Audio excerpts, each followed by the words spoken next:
ومولانا محمد اللهم صل على سيدنا ومولانا محمد وعلى آله وصحبه وبارك وسلم. ناظرین حضرات، یہ کتاب ہم نے اپنی طرف سے پوری کوشش کی ہے کہ لفظ بلفظ کشف المحجوب میں جو لکھا ہے اسے آپ کے سامنے پیش کیا جائے، مگر پھر بھی ہم سے کوئی بھول ہوئی ہو تو داتا صاحب سے معافی چاہتے ہیں اور آپ سے درخواست کرتے ہیں کہ جہاں کوئی بات سمجھ میں نہ آ رہی ہو تو اسے آپ کشف المحجوب سے کتاب سے ملا کر صحیح معنی پتہ کر سکتے ہیں تاکہ آپ کو صحیح معلومات مل سکیں. ہم سب کو اللہ اپنے حبیب صلی اللہ علیہ وسلم کا صدقے توفیق دے کہ ہم صحیح علم حاصل کریں اور اس پر چل کر معرفت الہی حاصل کریں. اللہ تعالی ہم سب کا حامی و ناصر اور مدد کرنے والا ہے. بے شک وہی ذات ہے جس نے ہمیں پیدا کیا اور وہی ہمیں اپنی طرف لوٹانے والا ہے. نفس کی حقیقت اور ہوا کے معنی کی بحث. اعوذ باللہ من الشیطان الرجیم. بسم اللہ الرحمن الرحیم. اللہم صلی علی سیدنا و مولانا محمد وعلی آل سیدنا و مولانا محمد وبارک وسلم. نفس کی حقیقت اور ہوا کے معنی کی بحث. واضح ہو کہ نفس کے لغوی معنی وجود شیء اور حقیقت و ذات کے ہیں. لوگوں کی عادات اور ان کے استعمال میں اس کے معنی بہت ہیں جو ایک دوسرے کے بالکل خلاف بلکہ متضاد ہیں. چنانچہ ایک گروہ کے نزدیک نفس کے معنی روح ہیں اور ایک گروہ کے نزدیک اس کے معنی مودت کے ہیں اور ایک گروہ کے نزدیک اس کے معنی جسم و بدن کے ہیں. ایک دوسرے گروہ کے نزدیک اس کے معنی خون کے ہیں. لیکن طریقت کے محققین کے نزدیک اس لفظ کے مذکورہ معنی میں سے کوئی معنی مراد نہیں ہے. ارباب طریقت کا اس پر اتفاق ہے کہ در حقیقت نفس تمام شر اور برائی کا سرچشمہ ہے جو بڑا امام اور قائد ہے. لیکن ایک گروہ یہ کہتا ہے کہ نفس وہ شے ہے جو قالب میں بطور امانت رکھا گیا ہے جیسے روح. ایک گروہ یہ کہتا ہے کہ یہ قالب ہی کی ایک صفت ہے جس طرح حیات و زندگانی اس کی صفت ہے. بائیں ہمہ اس میں سب متفق ہیں کہ کمینہ خصلتیں اور برے افعال اسی سے ظاہر ہوتے ہیں. افعال نفس کے اقسام. نفس کے افعال کی دو قسمیں ہیں، ایک معصیت و نافرمانی، دوسرے کمینہ خصائل جیسے تکبر، حسد، بخل، غصہ اور کینہ وغیرہ. ان کے ماں سوا وہ تمام باتیں جو عقل و شریعت کے نزدیک مذموم و رقیق ہیں وہ نفس کے افعال بد ہیں. اس لیے ریاضت و مجاہدے سے ان برے خصائل کو زائل کیا جا سکتا ہے، جس طرح توبہ سے معصیت کو دور کیا جا سکتا ہے. اور یہ کہ معاصی نفس کے ظاہری اوصاف میں سے ہے اور کمینہ خصلتیں اس کے باطنی اوصاف میں سے تعلق رکھتے ہیں. ریاضت و مجاہدہ اس کے ظاہری اقوال کو اور توبہ اس کے باطنی افعال کو نیست و بود کرتے ہیں. اور کمینہ خصائل سے جو باطن میں قدورتیں پیدا ہوتی ہیں وہ ظاہری اوصاف ریاضت و مجاہدے کے ذریعہ پاک و صاف کی جا سکتی ہیں، اور جو قدورت ظاہری افعال بد سے پیدا ہوتی ہے وہ باطن کی صفائی سے جاتی رہتی ہے. نفس و روح دونوں قالب میں اتنے ہی لطیف ہیں جتنے عالم شیاطین و فرشتے اور جنت و دوزخ، لیکن ایک محل خیز ہے اور ایک محل شر. جس طرح آنکھ محل بصر، کان محل سماعت اور زبان محل ذائقہ ہے، اسی طرح کچھ ایمان و اوصاف قالب انسان میں بطور امانت رکھے گئے ہیں. لہٰذا نفس کی مخالفت تمام عبادتوں کی جڑ اور مجاہدوں کی اصل ہے. اس کے بغیر بندہ راہ حق نہیں پا سکتا، اس لیے کہ نفس کی موافقت میں بندے کی ہلاکت ہے اور اس کی مخالفت میں بندے کی نجات ہے.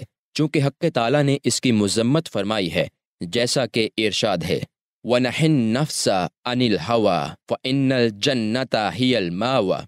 النزعات 40 اور 41. جس نے نفس کو خواہش سے روکا بے شک جنت اس کا مسکن ہے.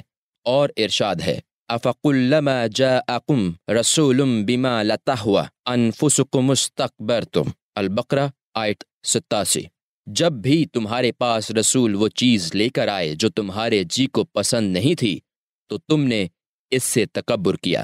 حضرت یوسف صدیق علیہ السلام کے قول کی اللہ تعالیٰ نے خبر دی کہ وَمَا أُبَرِّئُ النَّفْسِ إِنَّ النَّفْسَ لَمَّارَةٌ بِالسَّوْءِ إِلَّا مَا رَحِمَ رَبِّي۔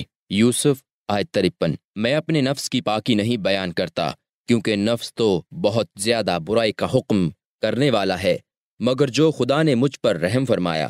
رسول اللہ صلی اللہ علیہ وسلم کا ارشاد ہے، اذا اراد اللہ بعبد خیرا بصر بعیوب نفسہ۔ اللہ تعالیٰ جب بندے سے بھلائی کا ارادہ فرماتا ہے تو اسے اس کے نفس کے عیوب دکھا دیتا ہے۔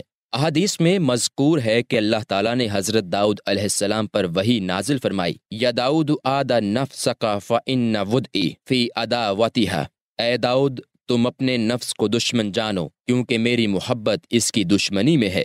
جو کچھ بیان ہوا سب صفات ہیں، اور یہ یقینی چیز ہے کہ صفت کے لیے موصوف درکار ہوتا ہے تاکہ وہ اس کے ساتھ قائم ہو کر، کیونکہ صفت از خود قائم نہیں ہوتی، اور صفت کی معرفت اس وقت تک نہیں ہوتی جب تک کہ قالب کی پہچان مکمل طور پر سے نہ ہو جائے۔ اس کی پہچان کا طریقہ انسان کے اوصاف کا بیان ہے، اور لوگوں کی انسانیت کی حقیقت میں عرفا کے بہت سے قول ہیں، یہاں تک کہ یہ نام کس چیز کا ہے اور کس چیز کے لیے سزاوار ہے، اس کا علم ہر طالب حق پر فرض ہے، اس لیے کہ جو طالب خود سے بے خبر ہے اور وہ اپنے غیر سے زیادہ جاہل ہوگا۔ جب بندے کو معرفت الہی کا مکلف بنایا گیا ہے تو لا محالہ پہلے اسے اپنی معرفت ہونی چاہیے، تاکہ اپنے حادث و نوپید ہونے کی صحت کے ساتھ اللہ تعالیٰ کے قدیم و ازلی ہونے کو پہچانے اور اپنی فنا سے حق تعالیٰ کے ساتھ بقا کو معلوم کر سکے۔ نص قرآنی اس پر ناطق ہے کہ اللہ تعالیٰ نے کفار کا ذکر صفِ جہالت سے کیا ہے، چنانچہ ارشاد ہے، وَمَنْ يَرْغَبْ عَنْ مِلَّةِ إِبْرَاهِيمَ الْأَمْنِ صَفْحَ نِفْسَهْ۔ جس نے ملت ابراہیمی سے منہ موڑا وہ اپنے آپ سے جاہل ہے، یعنی اس نے اپنے آپ کو نہیں پہچانا۔ طریقت کے ایک بزرگ فرماتے ہیں کہ من جہل النفس فہو بالغیر اجہل، جو اپنے نفس سے جاہل ہے وہ دوسروں سے زیادہ جاہل ہوگا، یعنی اس نے اپنے آپ کو نہیں پہچانا۔ حضور اکرم صلی اللہ علیہ وسلم فرماتے ہیں، من عرف نفسہ فقد عرف ربہ، جس نے اپنے نفس کو پہچانا اس نے اپنے رب کو پہچان لیا۔ مطلب یہ ہے کہ جس نے اپنے نفس کی بابت یہ جان لیا کہ وہ فنا ہونے والی چیز ہے تو اس نے اپنے رب کو پہچان لیا اور سمجھ لیا کہ وہی باقی رہنے والی ذات ہے۔ ایک قول ہے کہ جس نے اپنے نفس کو جان لیا کہ وہ ذلیل و خوار ہونے والی چیز ہے، اس نے اپنے رب کو پہچان لیا کہ وہ عزت و کرامت بخشنے والی ذات ہے۔ ایک قول یہ ہے کہ جس نے اپنے نفس کی بندگی سے پہچان لیا، اس نے اپنے رب کی ربوبیت سے پہچان لیا۔ جس نے اپنے ہی کو نہ پہچانا وہ دوسرے کو کیا پہچانے گا۔ اس جگہ معرفت نفس سے مراد معرفت انسانیت ہے۔ معرفت انسانیت باہمی معارضہ کی وجہ سے لوگوں کا اس میں اختلاف ہے کہ چنانچہ ایک گروہ یہ کہتا ہے کہ انسان صرف روح کا نام ہے اور جسم اس کی ذرا اور لباس اس کے رہنے کی جگہ ہے تاکہ تباہ کے خلل سے محفوظ رہے، اور حسن عقل اس کی صفت ہے۔ یہ قول باطل ہے، اس لیے کہ جب روح جسم سے جدا ہو جاتی ہے تب بھی اسے انسان کہا جاتا ہے۔ یہ نام مردہ شخص سے بھی جدا نہیں ہوتا، فرق صرف اتنا ہے کہ جب جسم میں روح تھی تو زندہ انسان تھا، اور جب روح نکل گئی تو وہ انسان مردہ ہو گیا۔ بطلان کی دوسری وجہ یہ ہے کہ حیوان کے اجسام میں بھی روح رکھی گئی ہے، مگر اسے انسان نہیں کہا جاتا۔ اگر انسانیت کی علت روح ہوتی تو چاہیے تھا کہ روح جہاں کہیں بھی ہو اس پر انسانیت کے حکم کا اطلاق کیا جاتا، اور وہ بھی دلائل کے ساتھ۔ یہ قول باطل ہے۔ ایک گروہ یہ کہتا ہے کہ جب تک روح و جسم دونوں یکجا ہیں اس کا نام انسان ہے، اور جب یہ دونوں جدا ہو جائیں تو پھر یہ نام ساکت ہو جاتا ہے۔ جس طرح گھوڑے میں جب دو رنگ مل جائیں، ایک سیاہ دوسرا سفید، تو اسے ابلق کہتے ہیں، اور جب کوئی اور رنگ اس سے جاتا رہے تو پھر ابلق نہ کہیں گے بلکہ سفید یا سیاہ کہیں گے۔ یہ قول بھی باطل ہے، کیونکہ اللہ تعالیٰ فرماتا ہے، هل أتى على الإنسان حين من الدهر لم يكن شيئا مذكورا۔ الدہر ایک، کیا انسان پر زمانہ میں ایسا وقت نہ گزرا جبکہ وہ قابل ذکر شے نہ تھا۔ اور یہ کہ حضرت آدم علیہ السلام کے جسد خاکی کو انسان کہا گیا، حالانکہ ان کے قالب میں اس وقت جان و روح ڈالی بھی نہیں گئی تھی۔ ایک گروہ یہ کہتا ہے کہ انسان ایسے حصہ جسم کا نام ہے جس کا تجزیہ نہیں کیا جا سکتا، اور اس کا مقام دل ہے، کیونکہ آدمی کے تمام صفات کی بنیاد یہی دل ہے۔ یہ قول بھی باطل ہے، اس لیے کہ اگر کوئی مار ڈالا جائے اور اس کا دل نکال کر پھینک دیا جائے تب بھی انسانیت کا نام اس سے جدا نہیں ہوتا، اور نفخ روح سے پہلے باتفاق حضرت آدم علیہ السلام کے قالب میں دل نہ تھا۔ مدعیان تصوف کا ایک گروہ انسان کے معنی میں شدید غلطی پر اصرار کرتا ہے۔ اس کا قول یہ ہے کہ انسان میں کھانے پینے اور تغیر پذیر ہونے کی صلاحیت نہیں ہے۔ انسان کا وجود خدا کا ایک بھید ہے اور جسم اس کا لباس۔ یہ خدا کا بھید امتزاج طبع اور جسم و روح کے اتحاد میں پنہاں ہے۔ اس کا جواب یہ ہے کہ تمام غافل، دیوانے، فاسق و فاجر اور تمام کافروں کے ساتھ بھی انسانیت کا نام مستعمل ہے، حالانکہ ان میں ان کے مزقوع میں اسرار الہی کا نام و نشان تک نہیں۔ وہ سب متغیر اور اپنے وجود میں کھانے پینے والے ہیں۔ اسی طرح شخصی وجود کے بھی کوئی معنی نہیں کہ اسے انسان کہا جائے، خواہ وہ موجود ہو یا ناپید، حالانکہ اللہ تعالیٰ نے ہمارے ان تمام عناصر کو جن سے ہم مرکب ہیں انسان ہی فرمایا ہے، باوجود ان معنی کے جو بعض آدمیوں میں نہیں ہیں۔ چنانچہ اللہ تعالیٰ فرماتا ہے وَلَقَدْ خَلَقْنَا الْإِنسَانَ مِنْ سُلَالَةٍ مِنْ طِينٍ ثُمَّ جَعَلْنَاهُ نُطْفَةً فِي قَرَارٍ مَكِينٍ ثُمَّ خَلَقْنَا النُّطْفَةَ عَلَقَةً فَخَلَقْنَا الْعَلَقَةَ مُضْغَةً فَخَلَقْنَا الْمُضْغَةَ عِظَامًا فَكَسَوْنَا الْعِظَامَ لَحْمًا ثُمَّ أَنشَأْنَاهُ خَلْقًا آخر فَتَبَارَكَ اللَّهُ أَحْسَنُ الْخَالِقِينَ۔ المومنون آیت 12، 13، 14۔ بے شک ہم نے انسان کو چتھی ہوئی مٹی سے بنایا، پھر اسے پانی کی بوند نطفہ کیا ایک مضبوط جگہ میں، پھر ہم نے اس پانی کی بوند کو خون کی پھٹکی بنایا، اور پھر اس کو گوشت کی بوٹی، پھر گوشت کی بوٹی سے ہڈی، اور پھر ان ہڈیوں پر گوشت چڑھا دیا، پھر اسے اور صورت میں اٹھان دی تو بڑی برکت والا ہے۔ اللہ سب سے بہتر بنانے والا ہے۔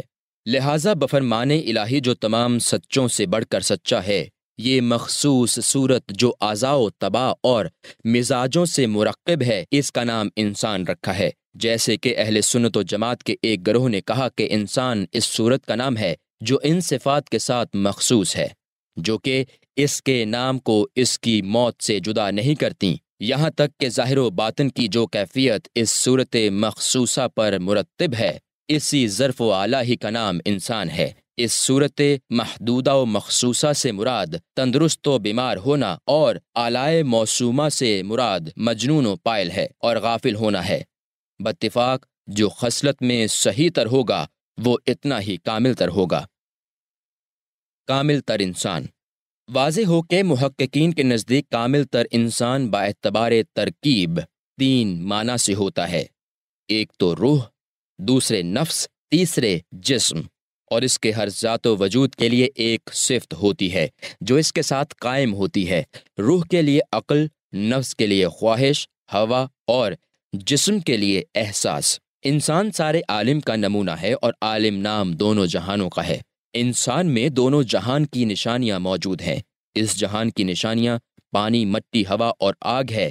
اسی سے بلغم، خون، صفرا اور سودا کی ترکیب ہے، اور اس جہان کی نشانی جنت و دوزخ اور میدان قیامت ہے۔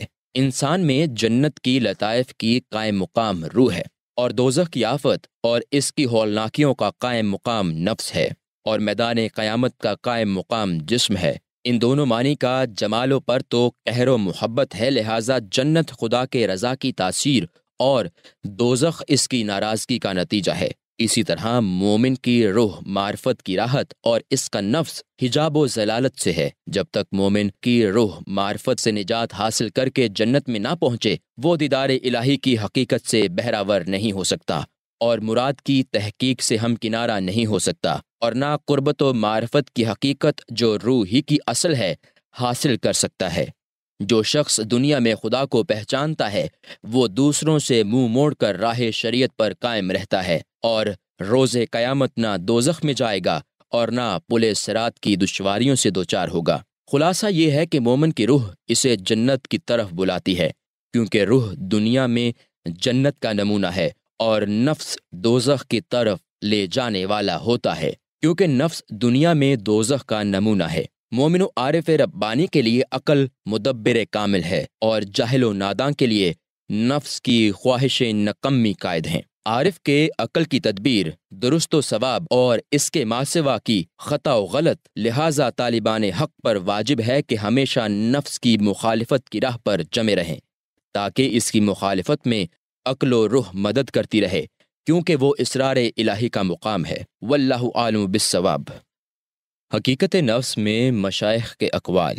حضرت ذوالنون مصری رحمۃ اللہ علیہ فرماتے ہیں کہ بندے کے لیے سخت ترین حجاب نفس کو دیکھنا اور اس کی تدبیروں کی پیروی کرنا ہے، کیونکہ نفس کی پیروی میں حق تعالیٰ کی مخالفت مخفی ہے، اور حق تعالیٰ کی مخالفت حجابات کا منبع ہے۔ حضرت بایزید بسطامی رحمۃ اللہ علیہ فرماتے ہیں کہ نفس کی خوبو ایسی ہے کہ وہ باطل ہی سے چین پاتا ہے، اور راہ حق سے اسے کبھی فرحت محسوس نہیں ہوتی۔ حکیم ترمذی حضرت محمد بن علی رحمۃ اللہ علیہ فرماتے ہیں کہ تم یہ چاہتے ہو کہ اپنے نفس کی بقا کے باوجود جو تمہارے اندر ہے حق تعالیٰ کی معرفت حاصل ہو جائے، بھلا یہ کیسے ہو سکتا ہے، جبکہ تمہارا نفس اپنے وجود کے باقی رکھنے کی تدبیر سے بھی آشنا نہیں ہے، وہ اپنے غیر کو کیسے پہچان سکتا ہے؟ مطلب یہ ہے کہ نفس تو خود اپنے بقا کی حالت سے نابلد اور محجوب ہے، اور جو خود اپنے آپ سے نابلد و محجوب ہو وہ حق تعالیٰ کو کس طرح پہچان سکتا ہے؟ حضرت جنید بغدادی رحمۃ اللہ علیہ فرماتے ہیں کہ کفر کی بنیاد اپنے نفس کی آرزو پر تیرا قائم رہنا ہے۔ گویا نفس کی خواہشات پر قائم رہنے میں بندے کے لیے کفر کی بنیاد ہے، کیونکہ اسلام کی لطافت کے ساتھ نفس کو کوئی لگاؤ نہیں، لہٰذا خواہشات نفس سے آراز کرنے کی پوری کوشش کرنی چاہیے۔